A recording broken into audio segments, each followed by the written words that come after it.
Deuxième hommage de la semaine. 2 hommes, 2 femmes font leur entrée au Panthéon, tous résistants. Geneviève de Gaulle-Anthonioz, Germaine Tillon, Pierre Brossolette et Jean Zay. Ainsi en a décidé François Hollande. 4 résistants au Panthéon, 2 hommes, 2 femmes. Les nominations au Panthéon sont toujours très politiques, vous le savez, messieurs, mieux que moi. Est-ce que c'est un bon choix, Nicolas ?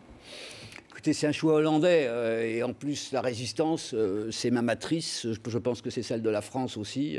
J'ai été élevé dans cette référence-là, donc pour moi c'est important, quoi. C'est même de l'ordre de l'essentiel. Pourquoi 4 ? Ma foi, les 4 personnalités qu'il a choisies sont des vrais combattants. Au-delà de la résistance, d'ailleurs, je pense à Geneviève Anthonioz de Gaulle, qui a mené ces combats formidables ensuite à Tédé-Carmonde. Donc des personnalités qui méritent d'être là. Simplement, je m'amuse en pensant aux communistes qui se plaignent de ne pas avoir de résistants communistes dans l'ensemble. Et puis, je m'interroge sur Olympe de Gouges, qui avait été plébiscité dans la consultation qui avait été faite pour être oublié aujourd'hui. Alors, je me dis... Bon, il n'a pas osé aller voilà, il n'a pas osé vers le féminisme. Encore un effort, monsieur le Président, pour être féministe. Non, enfin une bonne nouvelle.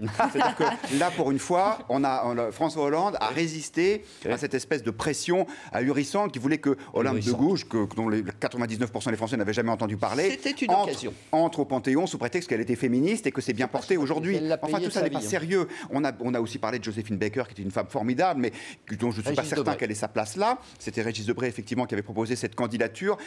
Faire du Panthéon une espèce de machine à produire du politique correct ou à satisfaire des clientèles ou des lobbies, là encore, ça aurait été un mauvais choix. Mais non, mais je me réjouis, que ça n'ait pas eu lieu. Et si peu de femmes, c'est pas du politiquement correct. Si, parce qu'on a fait, la parité est absolument respectée, donc ça c'est une très bonne chose, tout ça est profondément moderne. Elle n'est pas rattrapée. Je m'associe en tout cas à l'hommage que vient de faire Nicolas Domnac à Madame Anthonioz de Gaulle, qui était une grande femme.